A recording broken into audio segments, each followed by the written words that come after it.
Hello everyone. It's Thursday, the 15th of February. It's a lovely sunny day here today.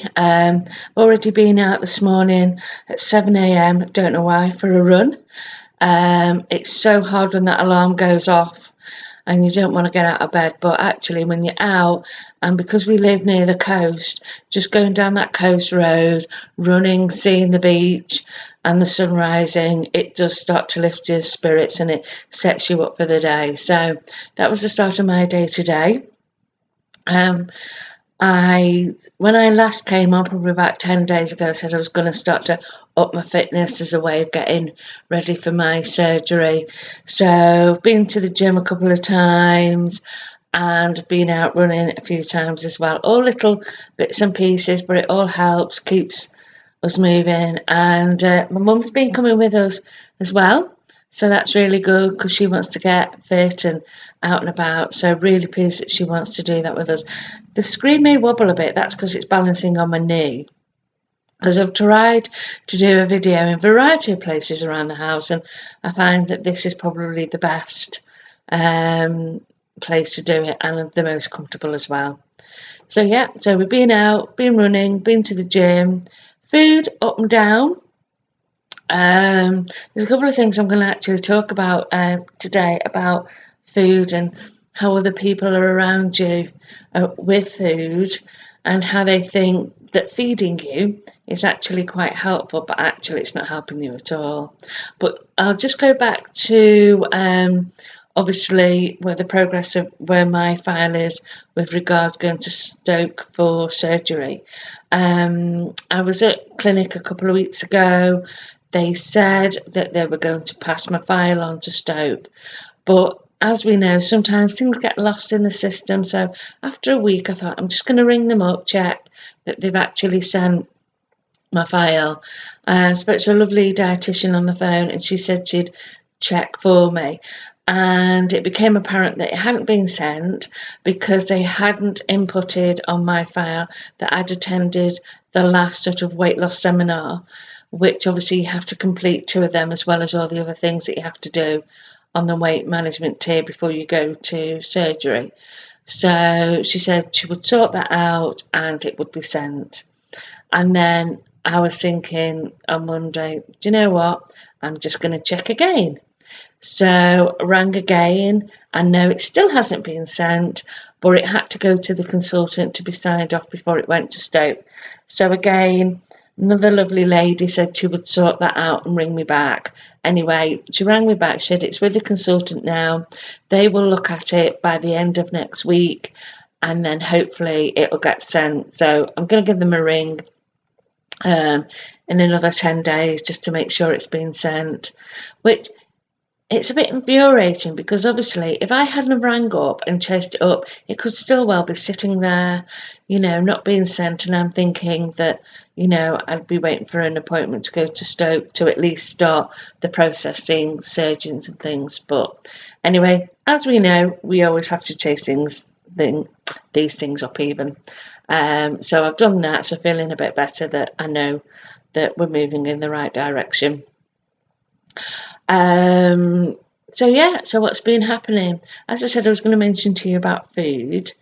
It was really interesting because the minute I sort of say I'm going to do something weight loss related, my husband, to be fair, is just absolutely fantastic and supportive and wants the best for me.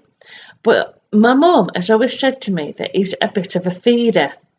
And I used to think, what do you mean he's a feeder? We both like our food, probably eat a little bit too much sometimes, but I couldn't see him being a feeder. Anyway, interestingly, our son was away for the weekend. So on Saturday night, he said, shall we have a takeaway? So I said, okay. So I actually only had half of it because they just give you so much. So had half of it and put the other half in the fridge. And then, as usual, Sunday morning, wakes up and thought, I might have the rest of that takeaway for my brunch because there's nothing nicer than cold Chinese, I think. So anyway, so I had that about 11 o'clock, really full and everything. So Probably about mid-afternoon, my husband said, "Oh, what shall we have for some lunch?" And I'd already, the previous day on Saturday, I'd made some leek and potato soup. So I said, "It's okay, I'm just going to have that soup." So he was off going out to the shops, and he came back and he said, "Oh, I bought some sausage rolls. We could have those with the soup." So I was like, right. And sausage rolls and me really don't make friends at all, due to all the reflux and everything. So anyway, I said, no, I'm okay. I'm just going to have, the soup. And he looked really hurt, and which I thought was a bit weird. So he's like, oh, okay then. Okay, that's fine. And so we had our soup and was full. So then I said to him, well, look, if you want, we could have the, sausage rolls for tea. So he's like, okay. And then 10 minutes later, he puts a packet of Frazzles next to me. Now, not anyone, I would say the vast majority of people that have issues around food, if somebody places something next to them, they're going to eat it, okay? Well, that's me, okay? You put food next to me, I'm going to eat it. So I have the Frazzles, okay, right. I'm full, but I've ate them. So then an hour later, he said to me, oh, I said, do you want a cup of tea? I was like, yeah, I'll have a cup of tea. I bought some Belgian buns. And at this point, I thought, oh my God, all he's done is feed me all afternoon with things I really, really shouldn't be eating. So I said, no. I said, I don't want a Belgian bun. Why are you giving me a Belgian bun? So anyway, he was like, oh, well, don't have it then. Don't have it. And got really sort of funny. And I started laughing then and said, you're my, food dealer, basically. And I said, look, I'll have it later. I'll have it after my tea if I want it. Oh, well, I've only bought two because obviously our son would have been back later on that evening and was obviously worried that he would come home and think, well, why haven't I got one? Which, in fairness, Alex wouldn't feel like that at all. So I said, right, okay, I'll eat the bun now. So there I am, eating the bun. And then I thought, right, afterwards, I was really quiet thinking, why have I done that? Who have I done that for? Was it for me? Was it for him? Whose emotions, was that about? So anyway, I had a good chat with my husband about it. I said, look, this has got to stop, because especially when I have my op, things have got to change and there's no way he can be saying, oh, I've got this for you, I've got that for you. And I definitely believe now he was buying it for himself, but if he gives it to me, it makes him feel better. So I think we've got to sort of, where I'm trying to re-educate myself, I think maybe now we need to re-educate him.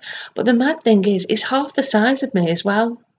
And probably eats twice as much, but we won't go into that whole debate of how can they eat more than me,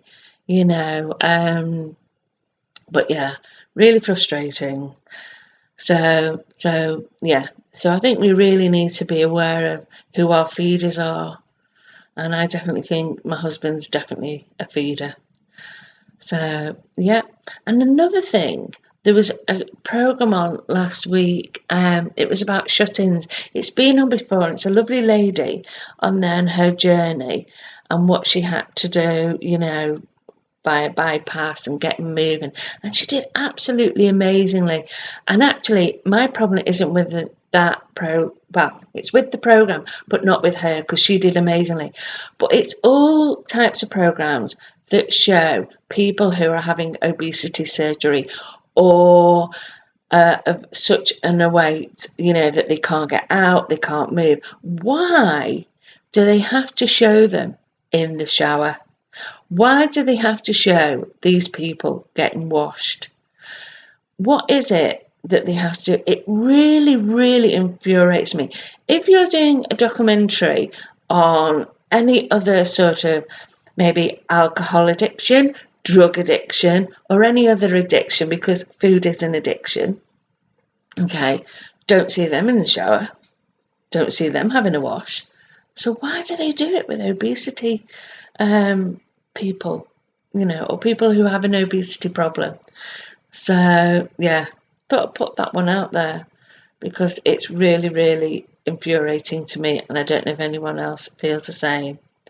So yeah, I also am keeping an eye on the time because I noticed when I did my very first vlog, it went on for about 25 minutes and then realised I had to cut half of it out because YouTube will only let you talk for 15 minutes, which is probably a good thing because otherwise I would just ramble on and on for hours. So hope you're finding these helpful to listen to my twittering, but I know it has actually helped me because on both times when I've actually done a vlog, I felt really good afterwards because it was almost like I've just vented. Where people write journals, I think my way is actually just to Twitter along on one of these vlogs, really. So yeah, so we haven't got that much planned for the weekend apart from more running. And my mum's coming for lunch on Sunday afternoon. So yeah, so quite a chilled out weekend, really. Been very busy at work. So, because I'm like an antenatal teacher, so and baby massage, baby yoga, so that keeps me busy during the week. And in fact, in about an hour's time, I'll be off out to do my birthing class tonight. So, anyway, been lovely sort of chatting. Hope to see you with some news in another 10 days with the fact that my file has actually gone to Stoke. So, yeah. Anyway, thanks for listening and speak to you soon. Bye.